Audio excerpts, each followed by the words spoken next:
I didn't want to get too crazy with my video today. I didn't want to do my typical setup or anything like that. I just wanted to jump in and have a quick conversation about something that I ran across today that honestly really kind of just had me all over the place, just emotionally. I really had to get up in here and like meditate and do the whole thing because it's absolutely ridiculous that today another body was found at Ed Buck's home in West Hollywood. Ed Buck, who is a political figure here in LA for the Democratic Party, I guess. He was on a board or the council of West Hollywood, which is basically gay town here in Los Angeles. And yeah, a second black man was found in his home dead of apparent overdose. So I've been following this story for about a year and a half. The last case, which they haven't released the name of the gentleman that passed away earlier today. But a year and a half ago, it was Gemmel Moore. And, his mom was very vocal about everything. She was very vocal about how the LAPD, West Hollywood Sheriff's Department, was not doing anything in regards to this case, that Ed Buck was not charged. He did not have to suffer whatsoever in regards to this case. And, DA Jackie Lacey,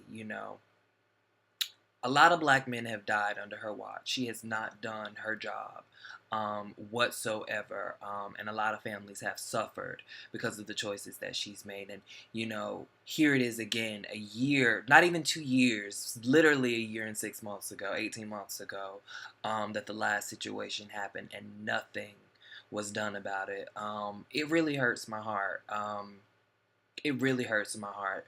Gemmel, when it happened, he was 26, so he's about my age, and he is my age, or he would have been my age had he not passed away, unfortunately. But it really burns me up because it's just like there is no justice for black people, and there's definitely not any justice for black gay men, for black gay people, for trans people.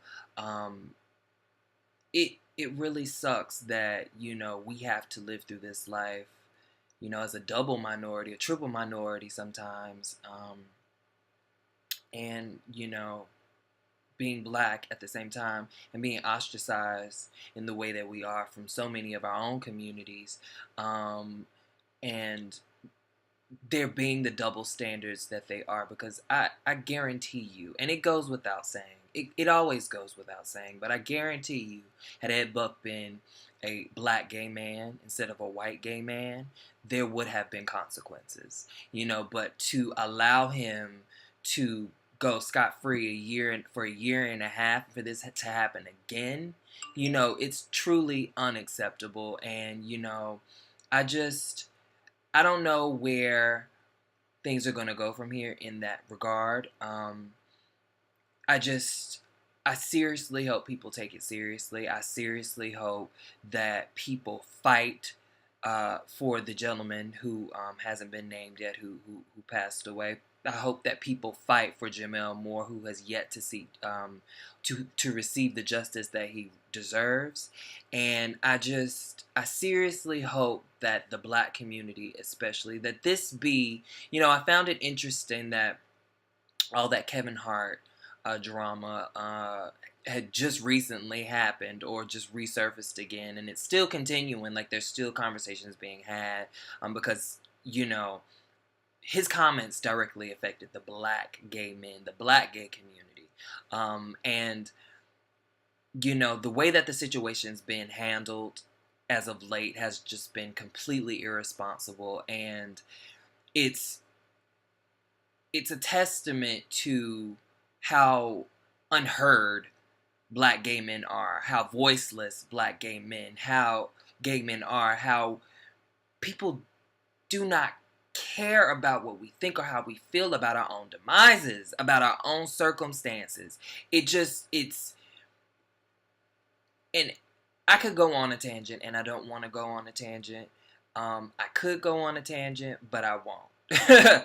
At least not right now. I just wanted to get on here and just to really put it out there that this is an issue that black gay men deserve more. We deserve better. We've given the LGBT community its culture. What you see today is a direct result of our creativity, of our pain and suffering, of us being ostracized from the white gay clubs back in the day, of us having to be creative and creating a space and arts and expressing ourselves in our own way because we didn't have a community to go to at all.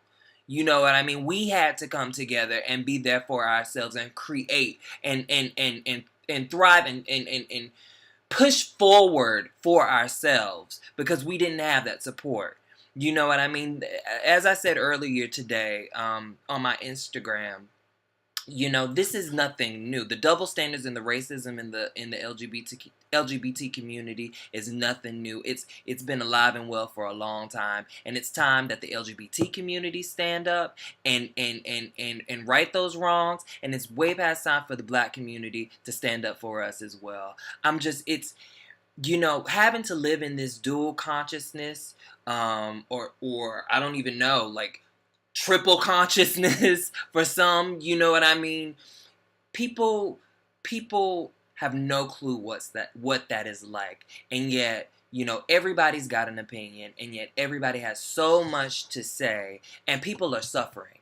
You know what I mean? Black gay youth suffer from homelessness more than, I think it's what, 44% of youth that are homeless are black gay youth. You know what I mean? And then I think it's even more I think it's like 60 something percent when you're talking about trans folk.